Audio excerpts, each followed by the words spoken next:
Vou fazer uma comparação entre o Theori Zavascki, uma figura que muita gente às vezes nem ouviu falar, porque no Brasil de hoje as pessoas nem sequer se dão o trabalho de entender os acontecimentos.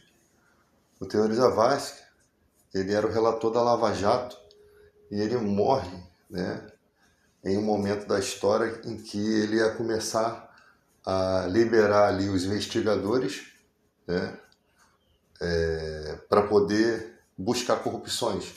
E encontrou muitas empresas envolvidas com políticos, praticamente todos os partidos políticos, e foi um dos maiores escândalos. Empresas no Brasil, empresas no estrangeiro, tudo envolvidas, né, em corrupção. E muita gente tentava chegar no Theori Zavascki, mas ninguém chegava, porque o cara era um cara totalmente fechado. Não gostava de brincadeira, não era um cara que aparecia em público, não tinha esse marketing todo que muitos juízes têm hoje em dia, né? Esses caras ficavam na surdina. E aí acaba ele morrendo, né, no acidente aéreo, muito suspeito, porque naquele mês ele estava de férias e tinha um recesso da justiça, onde ele estava trabalhando nos processos, e em uma viagem a passeio, para Paraty, acabou o avião dele caindo. Só que o cara que caiu o avião era um instrutor com 5 mil horas de voo, um instrutor que dizem que foi o cara pioneiro ali que deu aula para todos os instrutores. Aí qual é a chance de um cara cair no avião exatamente com aquela pessoa importante, né? Muito conveniente para alguns políticos. E na questão do Alexandre de Moraes, é um cara também que sofre ameaças, que está lutando, né, das formas dele. Muitas pessoas reclamam da sua conduta jurídica, só que nós, simples mortais brasileiros, não entendemos essas reclamações, porque essas reclamações podem ter cunho político. Você está falando de um juiz do Supremo Tribunal que já trabalhou em outras coisas, que tem uma influência, já foi chefe em outros departamentos da Justiça, né?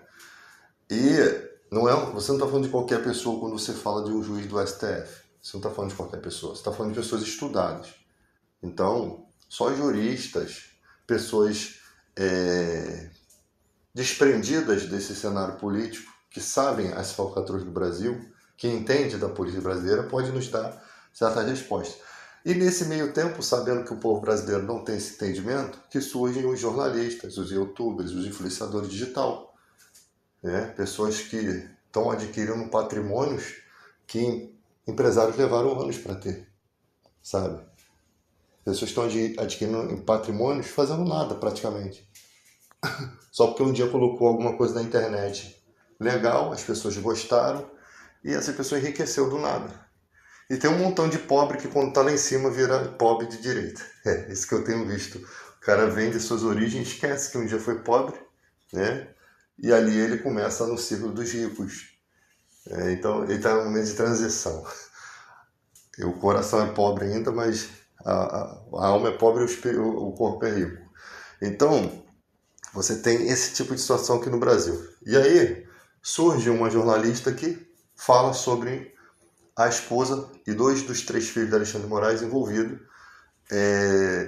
que eu falo assim, lógico, eu não tenho acusações para dizer aqui e não tenho medo de falar, porque eu não estou acusando nada sobre nada, só estou falando a história. Porque você vê, eu respeito, e essas pessoas têm um medo de falar dessa situação aí em rede nacional, aí tu vê que as pessoas tratam com toda delicadeza, com medo de retaliação.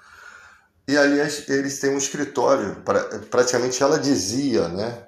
E alguns têm desmentido.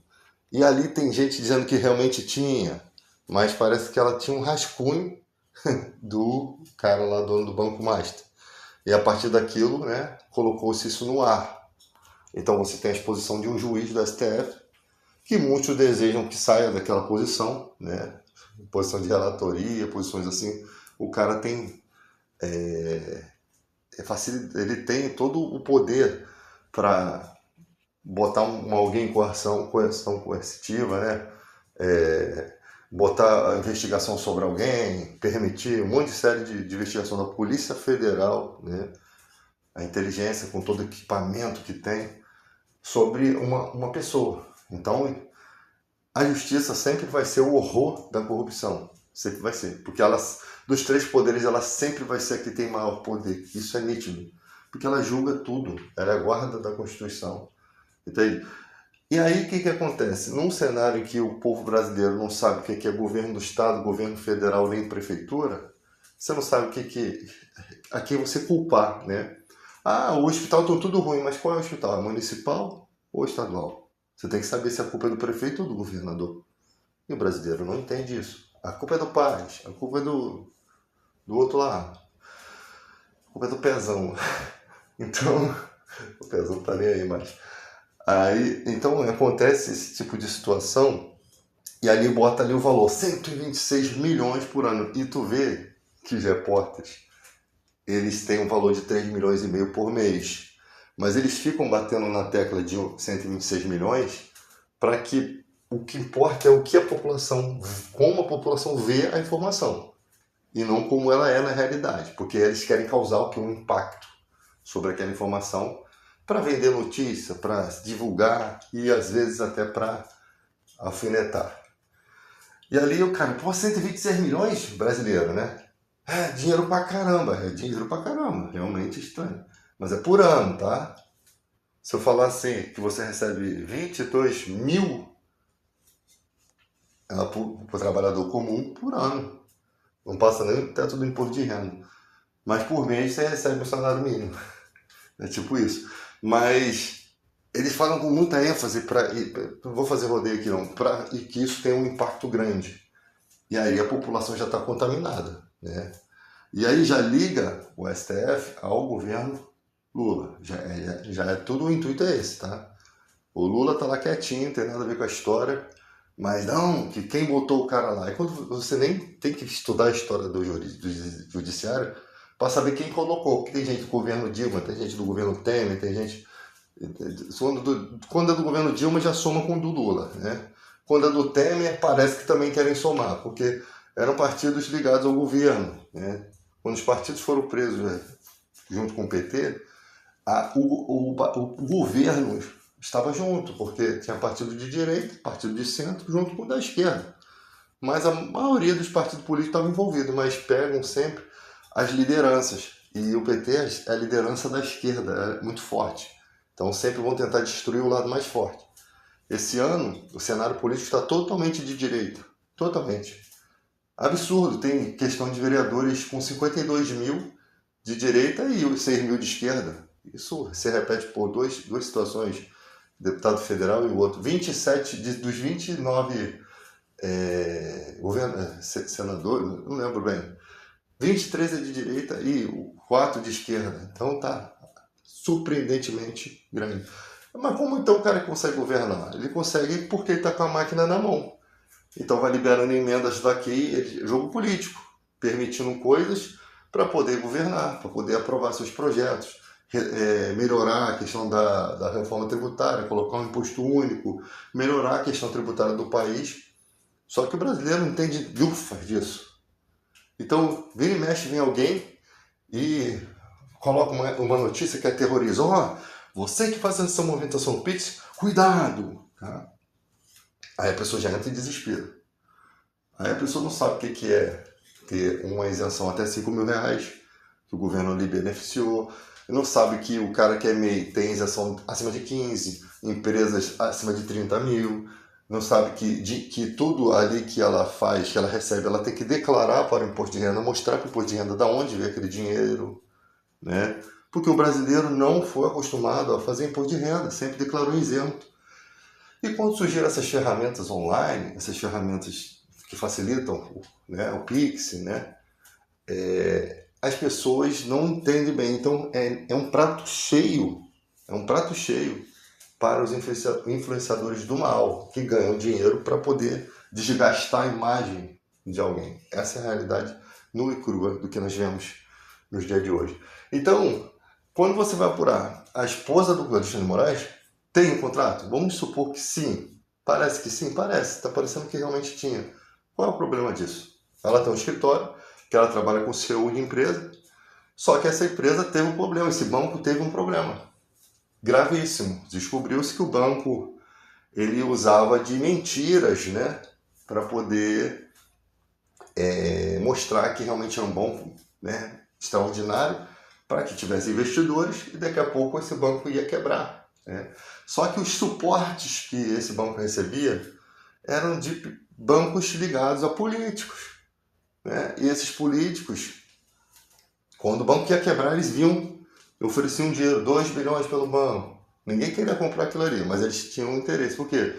Eles eram um socorro para todo esse esquema, né? Um jogo de cartas marcadas. Aí você tem juiz que anda de avião para lá e para cá com o dono desse banco, né? Umas amizades estranhas, né? Ter amizade não é um problema. O problema é você poder facilitar alguma coisa tendo o seu cargo privilegiado de autoridade, né? Então, se for comprovado que esse juiz do Supremo tem, no caso, tentou fazer alguma coisa para ajudar, usando a sua toga, a ajudar a corrupção, aí é mais o desgaste, né? E enquanto isso aqui, as pessoas pensam que o STF é totalmente ligado ao governo Lula. O quem está sendo desgastado é o governo Lula. Isso é nítido.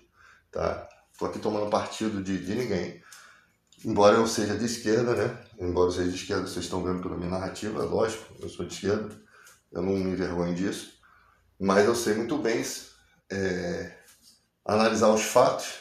E quando alguém da esquerda erra, gravíssimo, tem que realmente pagar.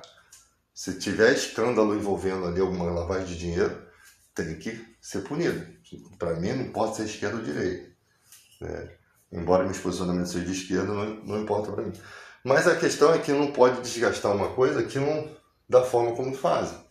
Então, tipo assim, é um ministro que está ali com uma série de problemas, com ameaças, lutando contra certas situações, e que esse último ano, de janeiro, tá igualzinho o clima do Teoria da Vasco. Porque em janeiro a cobra vai fumar.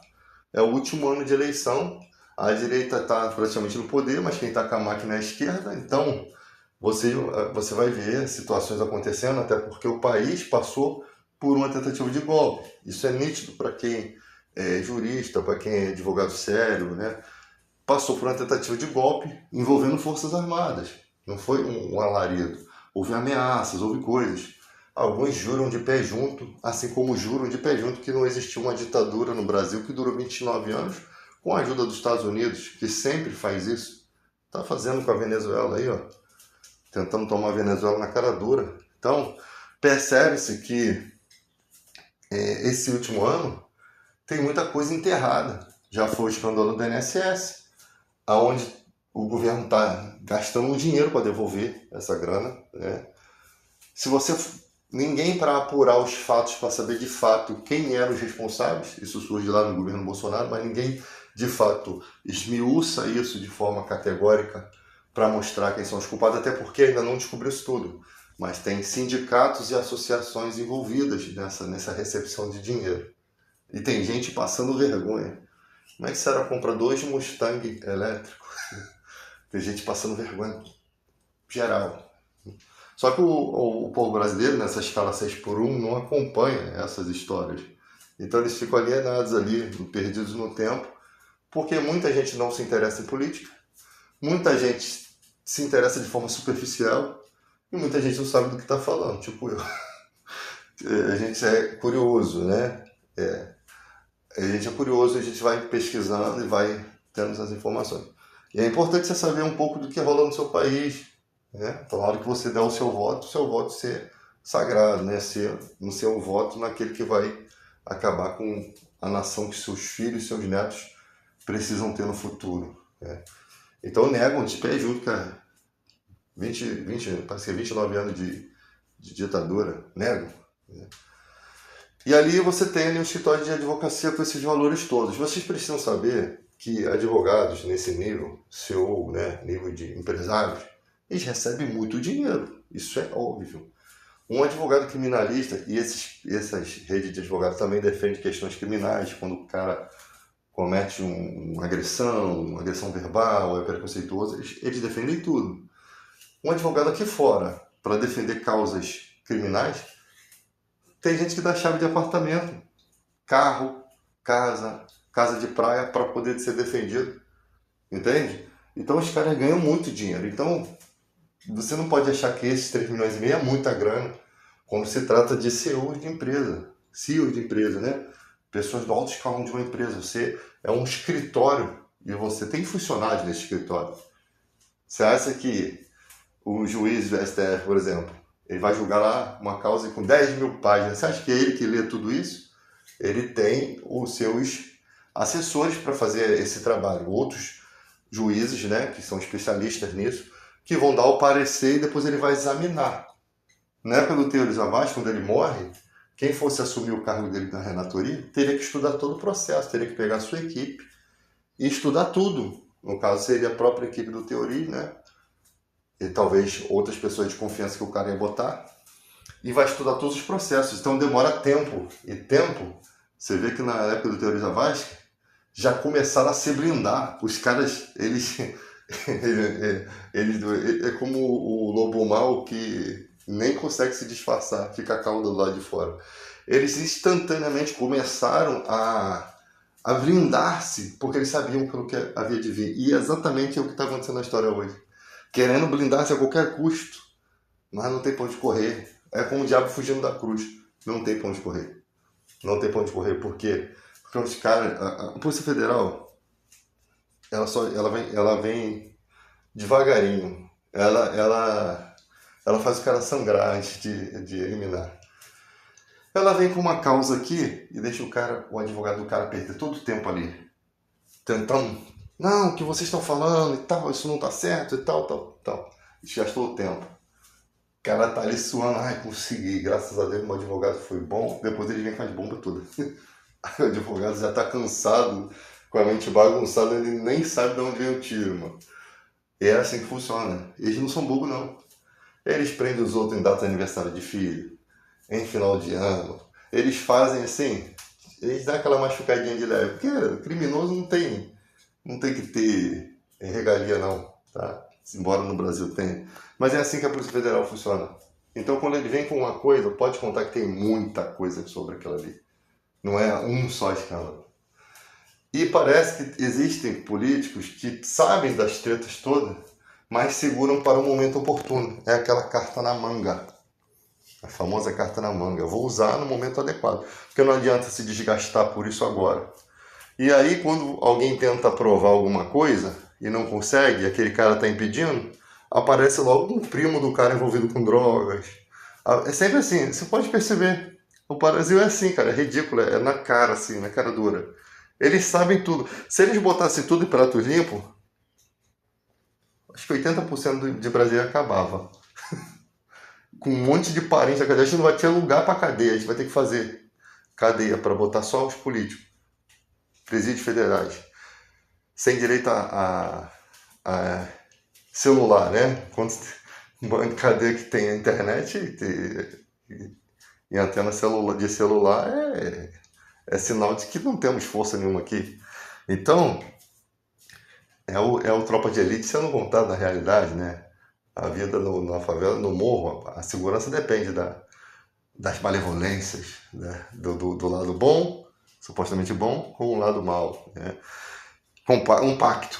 Deixa a gente quieto, deixa nós quietos, que a gente deixa vocês quietos. É um pacto de sabedoria, né? Onde não pode vencer o inimigo, não é que se junte a ele, mas pelo menos tolere. Então, você tem essa situação calacrada nesse país dessa forma. Para você saber se um escritório realmente está em sujo, você tem que comparar com outros escritórios do mesmo nível. Mas até isso acontecer e não vai acontecer, é um desgaste. É um desgaste político que está nos bastidores. E fica pessoas defendendo, outras acusando muito, colocando coisas onde não tem, porque é a posição de um relator, um juiz relator, na posição que o Alexandre de Moraes está, realmente é uma posição que coloca em risco muita gente. E pelo fato da história narrada aqui pelo Teori Zavascki, a gente sabe que hoje em dia o cara é mais protegido, né? Tem segurança, tem um BOP, tem coisas ali. O próprio garotinho aí, ó, pedindo proteção e está denunciando todo mundo. Então, e um governador conhece muitas coisas, é um repórter investigativo, mas Nem sempre ele vai dizer tudo. Existem coisas que é muito secreta, que se viesse à tona é uma questão de a CIA vir te detonar, né? Hoje em dia um mosquitinho, drone mata você. Porque tem uma bateria, que eu acho que é o níquel 63, que ela dura 100 anos, essa bateria. Então o cara cria um dronezinho mosquitinho e derruba um helicóptero. O cara mete alguma coisa aqui com uma frequência esquisita e bagunça todo o sistema de um avião, de um helicóptero, e o bichinho cai. O cara faz o avião e já tem alguém com a máquina que é capaz de mexer naquele sistema lá à distância. Não é só que ninguém sabe. Sabe por que essas coisas existem? Porque uma vez um cara que é engenheiro da computação, eu vi uma matéria sobre isso, ele estava com um programa, testando o programa e tal, e o antivírus dele toda hora batia, mostrando algum erro. E ele não ligava, passava despercebido. Até um dia que ele falou assim, cara, que coisa que está acontecendo? Deixa eu ver que erro é esse aqui. Ele, como engenheiro, ele descobriu que um programa, que eu acho que era um programa governamental, que deveria proteger a rede, o cara que fez o sistema tinha uma porta aberta para dentro daquele sistema. Ou seja, eu sou programador, eu faço o que eu quero. O cara tinha linha de comando que deixava uma porta aberta para a pessoa acessar. Uma questão do governo que deveria ser protegido. Ou seja, o cara que criou, ele tinha acesso quando ele quisesse. Era uma proteção que tinha uma porta aberta para o programador. Ele descobriu isso, denunciou e descobriu que o próprio programa que era o vírus, mano. O próprio programa tinha ali uma forma de ser invadido. É como se você tivesse a chave da cadeia de segurança máxima e você pudesse entrar e sair a hora que quisesse. Ia lá, espancava o preso, voltava, ninguém sabia quem bateu no cara. Como aconteceu com o garotinho aí. Que a chave da cadeia estava na mão do pai do Sérgio Cabral, né? Mas como é que aconteceu isso? Só eu ter a chave. Quem era o acusado? O Sérgio Cabral. O Sérgio Cabral era o réu e ele praticamente era o único que tinha a chave, o governador do estado. Então, tem coisas surreal. Teve um caso de um desvio de dinheiro do banco, né? Que o cara programou os sistemas bancários para quando chegasse assim, 59 centavos, arredondasse para 50 centavos. Aí sumia 9 centavos, sumia 4 centavos. E o programa dizia, ó, quando acontecer isso, você programa a linha de comando, mandava jogar para uma conta. Aquele valor e arredondava para menos, lógico. E o cara ficou milionário com isso. Né? Até o dia que teve um cara que reclamou daquilo, que começou a ver faltando os centavos. Olha, tem gente assim, Saraiva, no mundo, que vai, uma hora ou outra, desbaratar todo um sistema. Ia lá, o banco dava prêmio, né? O banco falou, deixa isso pra lá, a gente vai te dar essa canequinha aqui, a gente vai te dar prêmio em dinheiro. E ali o cara conseguiu mover um montão de gente que começou a perceber isso. E aí, instauraram um inquérito e descobriu-se que tinha ali um desvio de bilhões de todas as contas, desvio de centavos, você tinha bilhões. Então, quando você vê umas coisas dessas, quando você vê um policial militar que é major e se promove a coronel, só que ele nem policial militar era, ele simplesmente chega e fica ali alguns meses na polícia, deu curso pro BOP, deu instruções pro BOP, fez a incursão do Intercontinental, né, quando os vagabundos lá tomaram o hotel, e ele aparece na filmagem, né, e o Beltrame parece que descobriu que o cara não era policial militar. Isso tem aí, história do Brasil, que muita gente não sabe. E ele era um funcionário do Jardim Zoológico, que entendia muito de segurança pública, ele estudava, né? Mas aí ele botou uma documentação daquele quartel ali da Central do Brasil, como se ele fosse de lá, mas ele nem de lá era. É uma mentirada e o cara conseguiu chegar ao cargo de coronel na Polícia Militar. Bom, quando você vê essas coisas, você fica desacreditado das paradas. Tudo é possível nesse país.